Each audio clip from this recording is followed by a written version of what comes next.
Good afternoon. Today's June 23rd. My name is Dave, and I wanted to talk to you about an email that I got.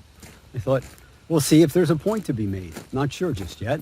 So anyhow, I get an email, let's say Wednesday, Monday morning, early in the morning. I'm still asleep. And the guy writes to me, he says, hey, Dave, he says, could gold go up in a deflation? And I'm thinking, I don't know, maybe, right? I mean, but then is that even the right question to ask? And, you know, is there going to be a deflation? And if there is going to be a deflation, you know, it's that old Wall Street thing, a rising tide lifts all the ships, which says, you know, all stocks go up during a bull market, even if they're lousy stocks.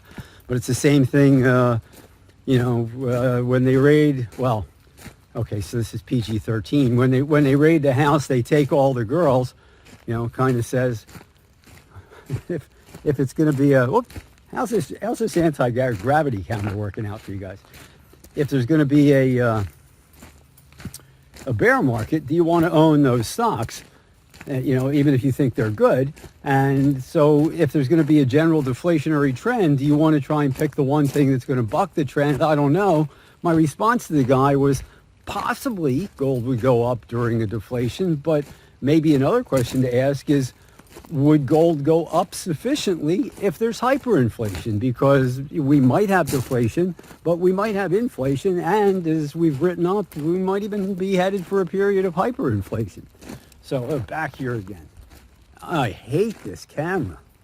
So much easier to just hold a regular camera, I gotta tell you. And so it's important to ask the right question.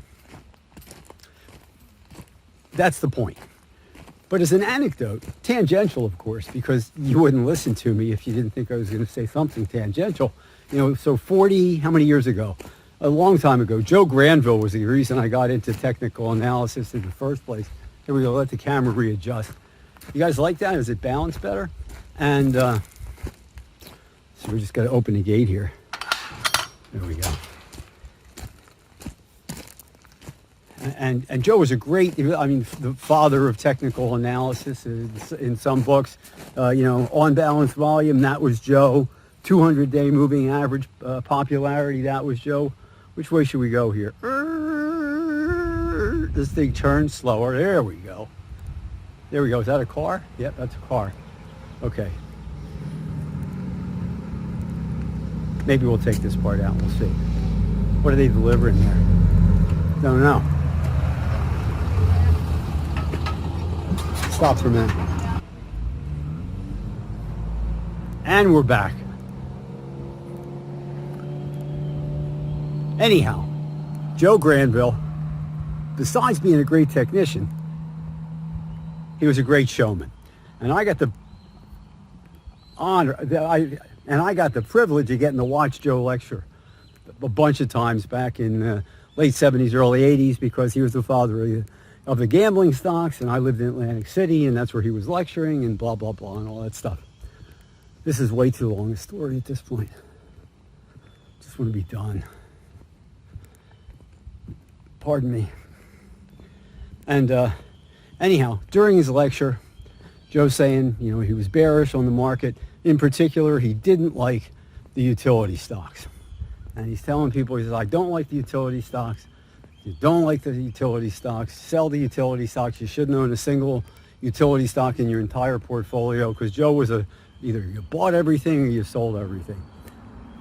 And this woman raises her hand when Joe's taking questions, and she says, Joe, she says, I own Philadelphia Electric. Is it possible that Philadelphia Electric is a good stock to own? Can I keep that and keep the dividend? And Joe looks at her and he's like, lady, the market doesn't know where you live. He says, sell Philadelphia Electric. Sell Atlantic City Electric. Anyhow, was that relevant too? Yeah, you got to ask the right question. Maybe we'll try this again. Maybe not. Have a nice day. Oh yeah, subscribe to our YouTube channel and click on the link below.